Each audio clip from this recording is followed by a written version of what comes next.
toute ma vie. Amen. Quand tout ira mal, je prêcherai ta parole jusqu'à mon dernier souffle. Amen. Et que Dieu m'aide à accomplir ses deux vœux, rester fidèle avec lui et le servir de tout notre cœur. Amen. Le message de ce soir, vous l'avez déjà entendu. Je l'ai prêché dans l'église il y a à peu près 20 jours et mois. Je l'ai prêché à Béziat, chez le frère Paul. Je l'ai prêché hier à l'église du Févillon. Et ce soir, je le prêche ici, à l'église du Puy. Amen. Laissons faire le Saint-Esprit. Amen. Vous savez, le Saint il a dit 10 paroles.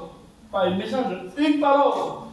Et j'aurai le résultat. Mon serviteur sera guéri. Alors ce soir, je dis à Jésus, 10 paroles dans l'église. Elle sera fortifiée. Amen. Elle sera encouragée. Dis un mot au païen et il se convertira. Parce que ta parole est puissante. Il n'y a pas besoin d'un sermon. Pour dire que Jésus est vivant, ça ne prend que quelques secondes, mais cela a une portée éternelle. Ce soir, il est question de la croix. Que s'est-il passé ce vendredi tragique à Golgotha? Bien, la Bible dit qu'on a pris le Seigneur, le Christ de gloire, innocent, agneau sans défaut et sans tâche, et on l'a crucifié. On l'a maltraité, on l'a injurié, on l'a craché sur lui.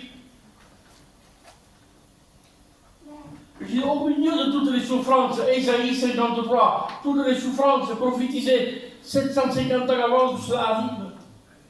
Il y a toutes les souffrances du Christ à la croix, et puis quelque chose de malade. Il n'a pas tourné son visage face au crachat.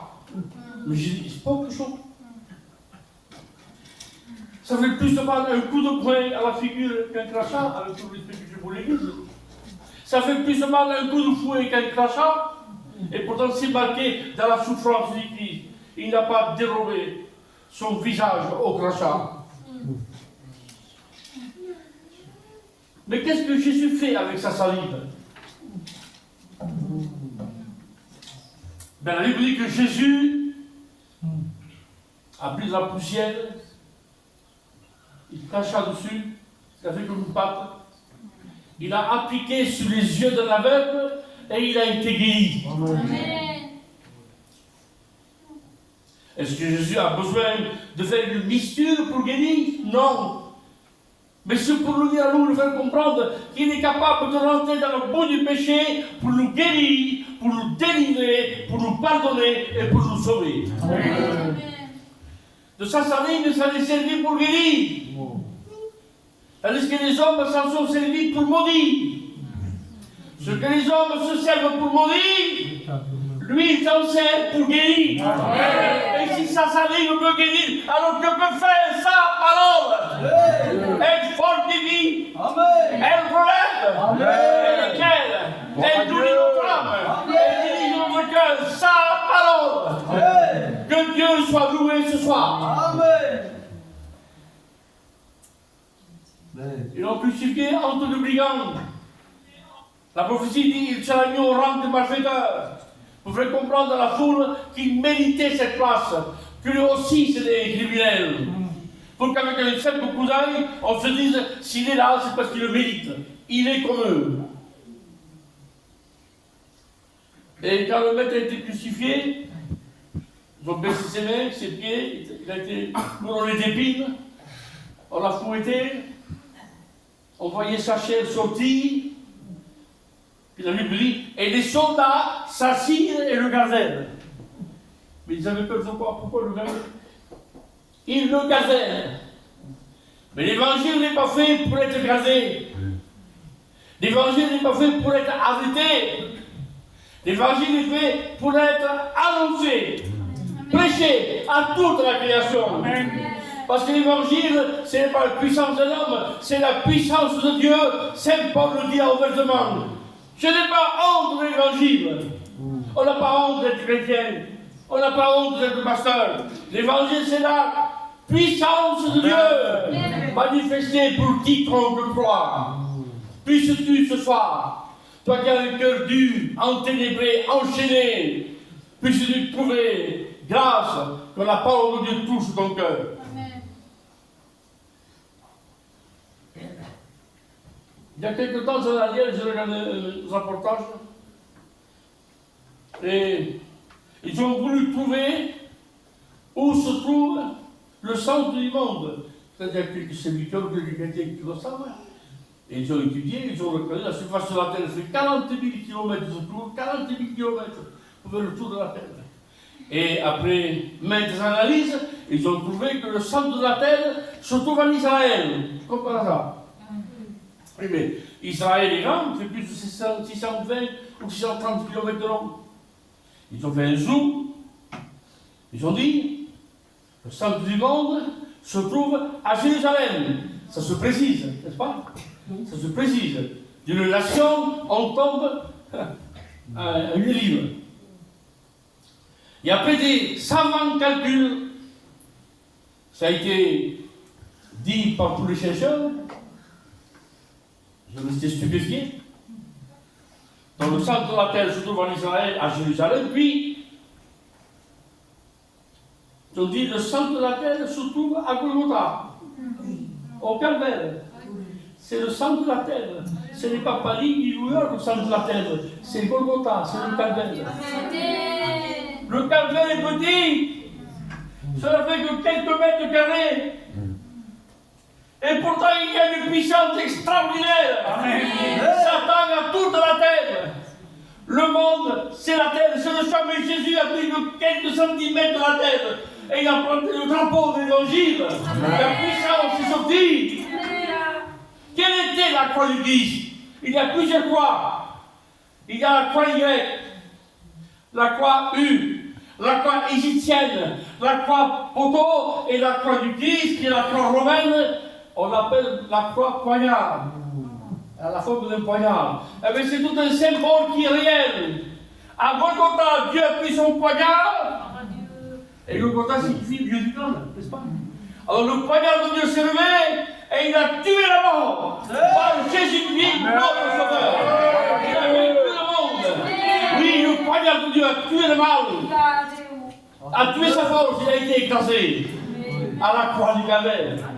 Écrasé. Satan était dans le ciel de la jeter, mais il descend. Deuxième descendre sur la terre, il est devenu comme un serpent. Imagine la poussière de la terre. Et puis, troisième descente, ça sera le jour du jugement dernier, après Armageddon. La Bible de l'Apocalypse nous dit, et Satan et ses démons furent jetés vivants dans l'étang de feu. Il descend du ciel comme un éclair. Sur terre, Jésus lui a écrasé la tête comme un serpent. Et puis, dernier moment, il sera jeté à l'enfer. La vie de Satan ne fait que dégringoler. Avec le monde, on ne peut que descendre. On s'engouffre. On s'engouffre, mais avec Jésus. Il nous relève, il nous fortifie, et il nous fait du bien. Ce soir, que la croix de Dieu, que le poignard de Dieu pèse sur le cœur, non pas pour la mort, mais pour notre salut. Amen. Dieu est capable de le faire. Une fois à la croix, les attaques sur Jésus ont voulu des deux côtés. Des deux brigands, les bris, et ils l'insultèrent. Il n'y en avait pas un de gentil et un de mauvais, non, les deux étaient pareils. Ils l'insultèrent, ils l'injurièrent, avec méchanceté, avec dureté. Et Jésus, pendant la prophétie, dit là, une bande de malfaiteurs m'environne. Mais deux brigands ne font pas une bande. Alors la Bible dit, une bande de malfaiteurs. Il y avait les deux brigands, mais en face, la Bible dit qu'il y avait donc ces malfaiteurs, ces rieurs, ces moqueurs, que David a prophétisé 1000 ans avant. David n'était pas prophète, mais parfois, animé de l'Esprit de Dieu, il prophétisait. Qui étaient donc ces rieurs, ces moqueurs? La Bible dit qu'il y avait les anciens. Les anciens, c'est le fondement qui tient le Sanhédrin. Il y avait les scribes, ceux qui traduisent les manuscrits. C'est précieux et c'est sacré. Quand les Israélites écrivent dans la Torah et qu'ils viennent à marquer le nom de Dieu, ils changent de plume. Ils mettent Dieu et la plume la garde. C'est précieux. Donc il y avait les anciens, les scribes et les sacrificateurs. Ceux qui se plantent devant Dieu pour le sacrifice des péchés, pour eux et pour le peuple d'Israël. Donc à la croix, il y avait la colère, les débliants, les insultaires. Puis il y avait les moqueurs et les rieurs. Puis il y avait la troisième catégorie, ceux qui passaient devant la croix, regardaient, et ils secouaient la tête, vont dire, c'est n'importe quoi. Ils prenaient un charpentier pour le sur une croix, n'importe quoi. Donc ce soir, dans quelle catégorie nous sommes? Devant la grâce de Dieu, devant la réalité du salut. Est-ce que nous sommes de ceux qui nous mettons en colère? J'en ai vu des hommes se mettre en colère devant l'évangile, me disant, ne me parle pas de Dieu, je ne crois pas à ces choses, avec dureté, avec méchanceté. J'en ai connu d'autres qui se sont mis à rire. Allez aux Alléluia, mais c'est pour les faibles, pour les malades, pour les vieux, pour les désespérés. Mais moi, je suis en pleine santé, j'ai la vie devant moi. Ah non, Dieu, pourquoi faire? Moi, je n'en veux pas, moi, je vis ma vie. Un jour, un groupe de païens ont appelé un pasteur, prêcher, et puis ils lui ont dit, frère, tu as dit que à l'enfer, on grincera des dents. Et il vous dit ça. On grincera des dents de douleur. Et ils ont dit avec moquerie, mais c'est ce qu'ils n'ont plus de dents, comment ils feront pour les grincer? Je comprends ça. Ceux qui n'ont pas de dents, comment ils feront pour les grincer? Et le pasteur a dit, ne vous en faites pas les garçons, Dieu donne des dents. Donc il y en a qui se moquent, ils se moquent de l'évangile. Il y en a qui se mettent en colère, il y en a qui se moquent. Et puis le troisième groupe, c'est celui qui passe, qui regarde et qui dit ça, c'est pas pour moi. Dieu, pourquoi faire? Je n'ai pas besoin de ces bêtises. Donc je ne sais pas dans quelle catégorie nous sommes ce soir. Des moqueurs, des rieurs, esprits contradictoires, on s'aborde de Dieu et de l'évangile. Je ne sais pas quelle est ce soir notre position. Mais moi je te dis que le Seigneur est au milieu de nous. Amen. Il veut notre bonheur et qu'il veut nous sauver. L'attaque de côté, c'était des méchants. L'attaque venait de face.